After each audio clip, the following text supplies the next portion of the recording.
this grand opening means that a lot more youth are able to have accessibility to art and being able to create themselves, be able to creatively express themselves, be able to creatively explore their culture, be able to make new friends, make more connections with other artists, being able to hopefully see this space as a safe space and to be able to come here and want to create art and, you know, make community with one another and fellow artists.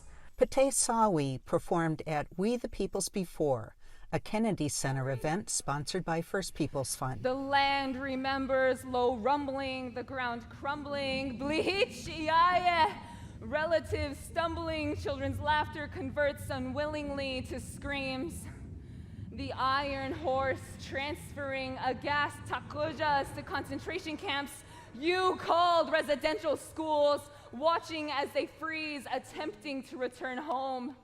I was going through a lot before I became a Dances with Words poet, and I found poetry through a program at Rec Loud, and that program kind of dwindled into, or kind of expanded into what it is today. And because of that, I stayed with poetry.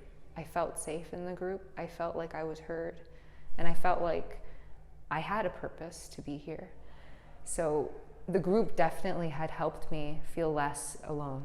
It made me feel like I had a place and I had a purpose and I had people in my life that actually cared about me. Because before that, I was also attempting and doing what I could to try and survive in this time. And the program Dances with Words, and then First Peoples Funds and Lori Puyer, they all were there to help me. And I wouldn't be here without the Dances with Words program. I tell my family this because I'm like, you know, if Grandpa didn't take me to the workshops, if he didn't take me to the open mics, if he didn't take me to poetry slams, I wouldn't be here, because poetry definitely helped me talk about what was hard not to say. And because of my experience and because of how I felt and dealt with what I was going through, I want our youth to have that too. And being a mentor, being a youth development coordinator, being a part of this space means I'm able to give that to youth. And because I was in their position, I know what it's like to not be heard. I know what it's like to feel like the only resort is suicide. I know what that's like. And I also know what it's like to not have anyone to be there, not have outlets, not have resources. So I want to be that person. And I feel like I am, because of all these youth that have joined, showed like themselves. And I've seen youth open up slowly. They came into the program a little shy, quiet, but then they got so much more comfortable that now when we see each other, they smile and say, "Hi, how are you?" and give each other a hug, and they're so happy to be able to be a part of the space. And just knowing that I'm able to help them in that way, just knowing that I'm a part of the impact, the positive impact of being able to help our youth feel that safety and closure, that, you know, our people are more than just hurt.